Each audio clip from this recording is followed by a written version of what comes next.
Goods ವಾಹನ ಚಾಲಕ ಇದ್ದರಿಂದ ನಮ್ಮ ದೇವದುರ್ಗ ತಾಲೂಕಿನಲ್ಲಿ ಒಂದು 25 ಕಿಲೋಮೀಟರ್ ಒಳಗಡೆ 2 ಟೋಲ್ ಮಾಡಿದೆ ಸರ್ಕಾರ. ಹೌದು. ದಯವಿಟ್ಟು ನಾನು ಒಬ್ಬ ಚಾಲಕ ಆಗಿಸಿ ಎಷ್ಟು ಟೋಲ್ ತಗೋತಾರ ಅಲ್ಲಿ?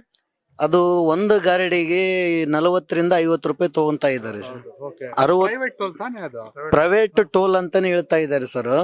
ನಮ್ಮ ಗಾಡಿ ಚಾಲಕರೆಲ್ಲ ದುಡಿಯೋದೇ 100-200 ರೂಪಾಯಿ ದುಡಿತಾ ಇದ್ದಾರೆ. ಅರೆ ಇದು ಗೂಡ್ಸ್ ವಾಹನಕ್ಕೆ ಮಾತ್ರ ತಗೊಳ್ಳೋದವ್ರು? ಗೂಡ್ಸ್ ವಾಹನ ಇದು ಕಮರ್ಷಿಯಲ್ ವೆಹಿಕಲ್ ಎಲ್ಲಾ ವೆಹಿಕಲ್ ಗೆ ಬಿಡುತ್ತೇವೆ. ಟೋಟಲಿ ದೇವದುರ್ಗ ತಾಲೂಕು ಏನ್ ವೆಹಿಕಲ್ ಬರ್ತಾವಲ್ಲ ಅವೆಲ್ಲ ಬಿಡ್ತೀವಿ ಅಂತ ಹೇಳಿದ್ರು ಸರ್. ಶಾಸಕರು ಅದಕ್ಕೆ ಅನುಮತಿ ಕೊಡ್ಲಿಲ್ಲ. ನಮ್ಮ ದೇವದುರ್ಗ ತಾಲೂಕು ಜನ ದುಡ್ಡು ಕಟ್ಟಕ್ ಆಗಲ್ಲ, ಟೋಲ್ ಬೇಡ ಅಂತಂದ್ರು. ಆದ್ರೂ ಸರ್ಕಾರ ಒತ್ತಡದಿಂದ ಆ ಟೋಲ್ ಅನ್ನ ನಿರ್ಮಾಣ ಮಾಡ್ಯಾರ ಸರ್. ಓನ್ಲಿ 25 ಕಿಲೋಮೀಟರ್ ಅಲ್ಲಿ 2 ಟೋಲ್ ಅನ್ನ ಮಾಡ್ಯಾರ ಸರ್. ಅಂದ್ರೆ ನಾವು 120 ರೂಪಾಯಿ ಕಟ್ಟಬೇಕು ಸರ್. ಅಲ್ಲಿ 60, ಇಲ್ಲಿ 60.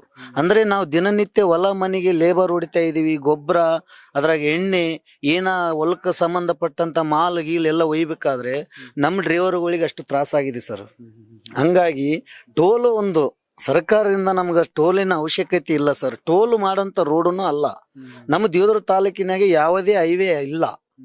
ಓನ್ಲಿ ರಾಯಚೂರು ಟು ದೇವದುರ್ಗ, ತಿಂತಿನಿ ಬೀರಿಸು ಟು ದೇವದುರ್ಗ, ದೊಡ್ಡ ಹೈವೇನೇ ಇಲ್ಲ. ದಯವಿಟ್ಟು ಸರ್ಕಾರಕ್ಕೆ ಮನವಿ ನಾವ್ ಏನ್ ಮಾಡ್ತಾ ಇದೀವಿ ಅಂದ್ರೆ, ಶಾಸಕರನ್ನು ಅದ್ರ ಬಗ್ಗೆ ಹೋರಾಟ ಮಾಡಿದ್ದಾರೆ, ನಾವು ಹೋರಾಟ ಮಾಡಿದ್ದೇವೆ. ಶಾಸಕರ ಹಿಂಬಾಲಕರನ್ನ ಅವ್ರು ಗುರ್ಸಿಗೇಸಿ ಹೋರಾಟ ಮಾಡಕ್ ಹೋದಾಗ ಮತ್ತೆ ಅವ್ರ ಮ್ಯಾಗ ಕೇಸ್ ಮಾಡ್ಯಾರ, FIR ದಾಖಲೆ ಮಾಡ್ಯಾರ.